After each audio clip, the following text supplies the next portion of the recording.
Muy buenas y bienvenidas o bienvenidos un día más al canal.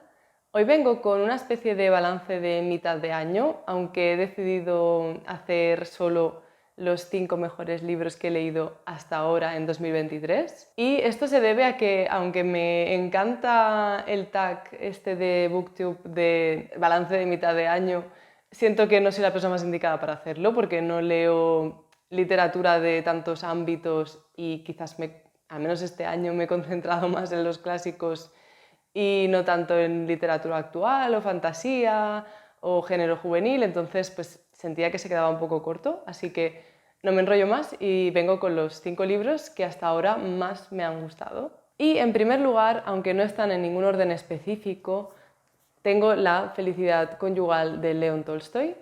La verdad es que esta es una obra que hacía mucho tiempo que me quería leer, creo que hace como 3 años que me la recomendaron y la leí a principios de año. Y esta novela narra la historia entre María, que es la protagonista, y Sergei, que es de quien ella se enamora. La cuestión es que se llevan bastantes años porque él había sido algo así como su tutor, es un amigo de su difunto padre y la relación que tienen pues de entrada ya está bastante desbalanceada por eso de que ella es más joven y no tiene tanto conocimiento de la vida como podría ser Sergei. He leído que está basada también un poco en la propia vida de Tolstoy, ya que él y su mujer pues se sabe que se llevan bastantes años. Pero lo más interesante de todo es algo que parece más de carácter universal, ¿no? Que es como el amor que en un inicio es más intenso y fugaz, acaba evolucionando hacia otro tipo de amor en el cual la intensidad no está tan presente.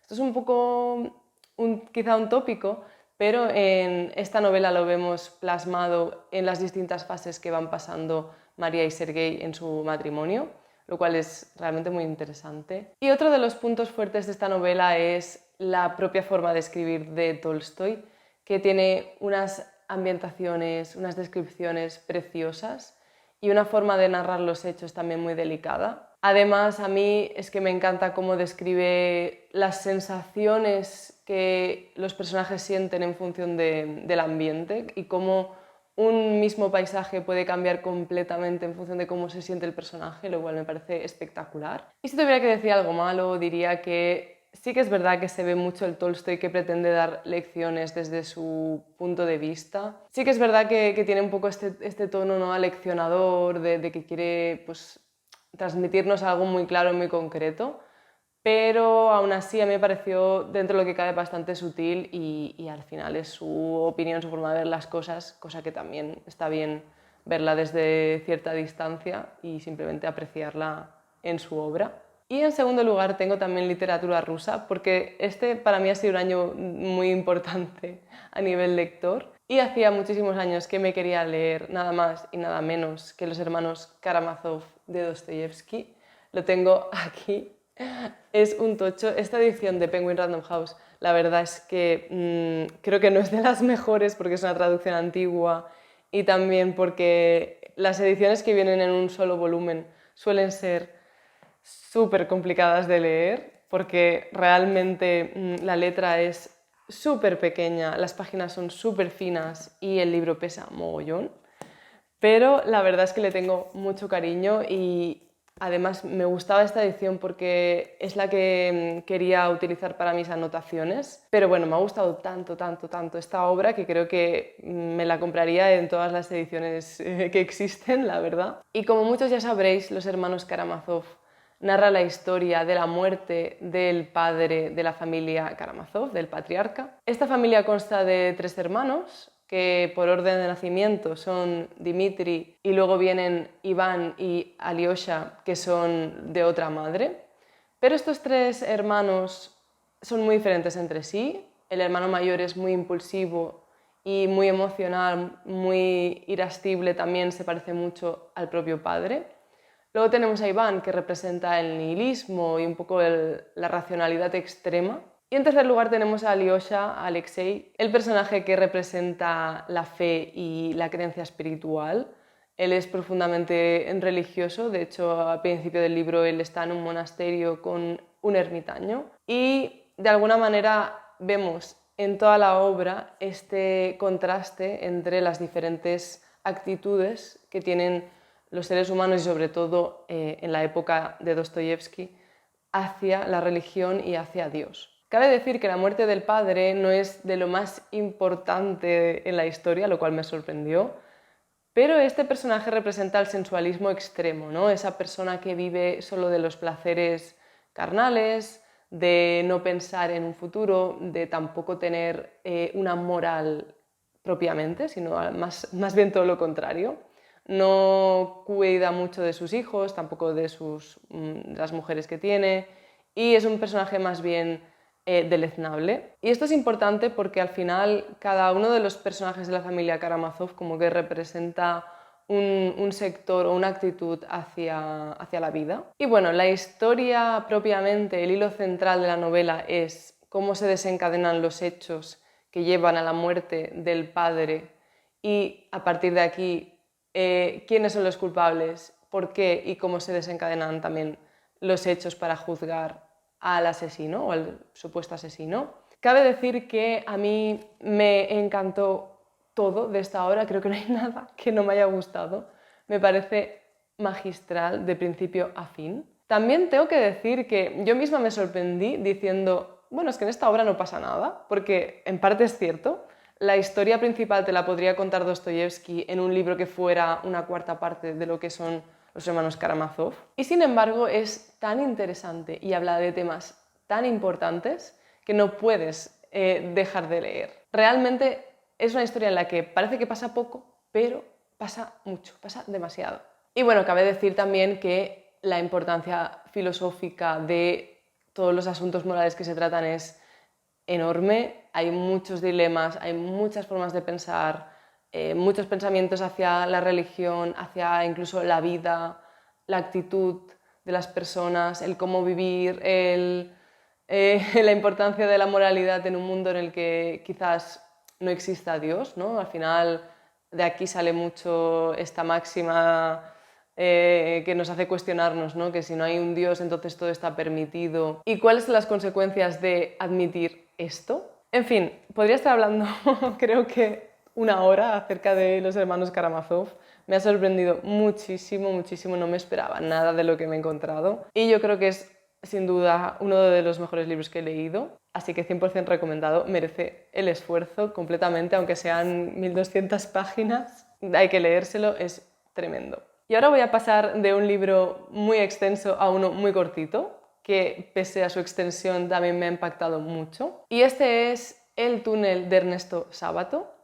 Es un libro súper cortito, de hecho el estudio introductorio creo que ocupa casi la mitad de esta edición de cátedra. Y realmente no sé muy bien cómo hablaros de este libro sin hacer muchos spoilers, porque vale más la pena leerlo por lo que nos transmite que no tanto por la historia, aunque la historia también engancha muchísimo. Y la cuestión es que el túnel narra los hechos que llevan al pintor, que es el protagonista, llamado Juan Pablo Castel, a matar a una chica llamada María. En un primer momento podemos pensar que será como una novela así también al estilo Dostoyevsky, más psicológica, pero que tratará de la culpa o del remordimiento o de la cuestión moral, pero la cuestión es que no. Yo al menos sobre todo lo que he sentido leyendo esta novela ha sido que lo más interesante era ver cómo el autor nos relata la vida de esta persona, cómo toda su vida se basa en una especie de nihilismo también, de desesperación, pero que lo transmite y que lo vive en todo. Juan Pablo Castel es un pintor bastante exitoso, por lo que parece en el libro, pero está enfadado con el mundo y tiene una actitud completamente negativa. Y esto le lleva a obsesionarse con María, que es algo así como él percibe como la única chica, la única persona que realmente entiende su obra, su pintura. Y esto le lleva a pensar que María es un otro como él, alguien muy parecido a sí mismo y que piensan igual. Pero resulta que María es una persona muy peculiar, que además desde un inicio le dice no te acerques a mí porque te haré daño. Y vemos cómo Juan Pablo Castel está todo el rato persiguiendo a María, se obsesiona con María y no puede hacer nada más que no sea estar con ella. Pero ella representa lo inalcanzable, que es este abismo al cual él de alguna manera se aproxima constantemente intentando pues, cogerlo y sobre todo poseerlo, pero no puede y esto le lleva a la desesperación y es un poco pues, lo que le lleva a cometer el asesinato. Pero repito que la cuestión del asesinato no es tan importante, sino es más todo el aparato figurativo que Ernesto Sábato nos expone a lo largo de esta novela corta. Yo creo que vale mucho la pena de leerla, se lee muy rápido, además engancha muchísimo y tiene un nivel de introspección muy profundo que nos hace reflexionar y, bueno, en definitiva que lo recomiendo 100%. En cuarto lugar, tengo un libro que no es un clásico, de hecho yo lo leí debido a mi interés por el filósofo Spinoza y es El problema de Spinoza, de Irving de Yalom. Yalom es un psiquiatra, además profesor universitario, realmente se dedica a ello, pero tiene varios libros escritos. Tiene también El día en que Nietzsche lloró, si no recuerdo mal, que lo tengo súper pendiente. Y me gusta mucho su forma de escribir, al menos solo he leído esto de él, pero me ha fascinado, porque se nota mucho su profesión, se nota que él comprende muy bien la psique de las personas. Y esto, pues a mí me gusta mucho cuando lo leo, ver que son personajes creíbles y que tienen unas pautas que son realistas. Y el problema de Spinoza narra la historia de cómo los nazis llegaron a requisar la biblioteca de Baruch Spinoza en su museo. El museo es una casa museo que él habitó durante unos años, que está cerca de Ámsterdam, y allí, pues, en el museo, de hecho aún sigue ahí, se puede ir a visitar, hay su biblioteca con los libros que él tenía, que Spinoza tenía. Y es muy curioso, yo siempre me pregunté, pues, ¿por qué esto sucedió, ¿no? ¿Por qué los nazis tuvieran interés en requisar esta biblioteca? Y a lo largo de esta novela podemos entender qué es lo que lleva a Rosenberg, el ideólogo nazi, a requisar esta biblioteca. Y este libro me gustó muchísimo porque está escrito a dos bandas. Por un lado nos explica el punto de vista de Spinoza y se pone en la psique del filósofo, y por el otro nos hace lo mismo con Rosenberg. Entonces vemos un poco las dos caras de la moneda. Estamos en la mente del judío Spinoza y estamos en la mente del antisemita nazi que es Rosenberg. Y esto es increíble porque podemos estar todo el rato viendo las semejanzas, pero sobre todo las diferencias, y cómo el más fuerte no es el que genera odio hacia los demás o hacia un colectivo, sino el que, al revés, decide dar un mensaje de amor y fraternidad, como es el caso de Spinoza. Entonces, a mí lo que más me gustó de esta novela es precisamente eso, el hecho de que podemos estar en la mente de estos dos personajes, pero sobre todo que la recreación es muy verosímil. Vemos que realmente podrían haber sido así estos personajes. Y también vemos la serie de hechos psicológicos que podrían explicar el por qué cada uno de ellos pues, acaba con conclusiones tan dispares. Y en esto se nota pues eso, la formación psiquiátrica, psicológica del autor. Además, como un plus, cabe decir que a mí Spinoza me encanta, entonces leer esta historia me gustó mucho y sobre todo poder ver un poco a Spinoza como un personaje de la novela, no tanto desde el texto argumentativo, fue muy interesante. Y también, si os gusta la filosofía y si os interesa este autor, creo que es una muy buena apuesta porque al final la novela engancha muchísimo. Y ya en último lugar, el quinto libro que más me ha gustado de esta mitad de año ha sido Cumbres Borrascosas, de Emily Brontë. Hace poco subí una reseña al canal en la que ya os exponía un poco mi opinión sobre la obra y mi interpretación, así que no me voy a enrollar muchísimo. Pero yo tenía pendiente leer Cumbres Borrascosas como desde, no sé, quizá desde que tengo 16 años, pero le tenía mucho miedo, no sé por qué. Había leído una versión reducida en inglés, pero tampoco creo que las versiones reducidas realmente no tienen mucho sentido. Y además no acabas de ver la elegancia y el estilo literario de la obra. Y por eso de alguna manera le tenía un poco de reticencia o de miedo porque me habían hablado un poco mal de Cumbres Borrascosas. Creo que tiene un poco de mala fama por el hecho de que es una novela un tanto oscura y además sí que es verdad, tiene mucho maltrato tanto psicológico como físico en todas sus páginas, en prácticamente todos los personajes. Y sin embargo me sorprendí a mí misma porque empecé con bastante miedo las primeras páginas y me enganchó completamente. Yo creo que la primera mitad del libro, la primera generación, me pareció espectacular y me la leí súper rápido, realmente engancha muchísimo. Y luego la segunda generación también me gustó, al final la obra es magistral, se mire por donde se mire, pero ya me pareció un poco como que se habían abandonado los conceptos iniciales y de alguna manera la segunda mitad era más resolutiva de los conflictos que vemos desde un principio.